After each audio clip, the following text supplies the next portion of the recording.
สวัสดีค่ะกลับมาพบกันแล้วนะคะวันนี้เราจะมาทำสลัดนะคะสูตร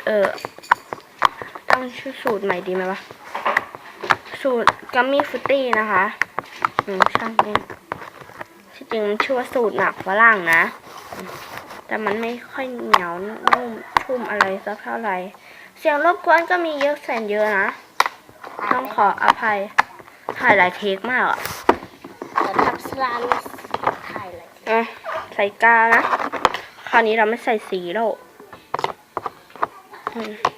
ใส่กาวนะคะ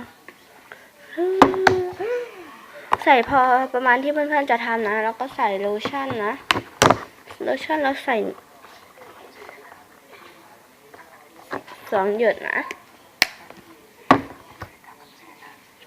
แล้วก็ใส่แป้งเราลืมแนะนำอุปกรณ์นะคะก็มีภาชนะนะมีที่คนนะแล้วก็มีแป้งมีโลชั่นมีกาวมีน้ำบอลแลกนะว่าเกือบไหมล่ะแล้วก็คนนะคะคราวนี้เราไม่ใส่สีแล้วนะ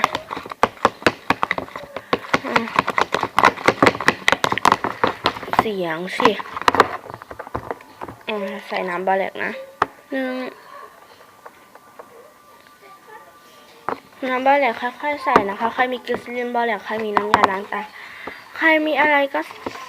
ใช้เลยนะแล้วคนสีอันนี้เวลาทำสีมันจะออกไปทางมุกนิดนึงนะแต่อันนี้มันจะใส่นะถ้าไม่พอใจอะไรก็ต้องขออภัยนะอย่าลืมกดไลค์กด Subscribe เราด้วยนะคะ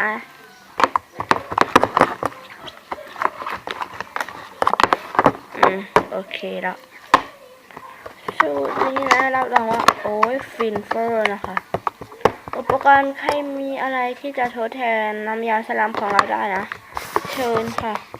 มาลองอันจิ๋วหลิวของเราก่อน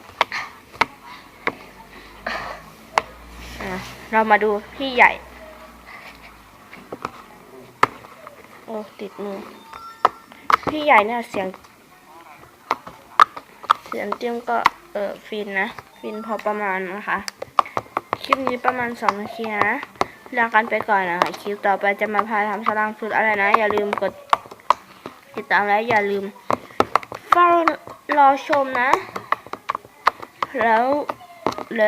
วใครชอบอะไรอยากให้ทำสูตรอะไรนะคอมเมนต์ไว้ใต้คลิปเลยนะ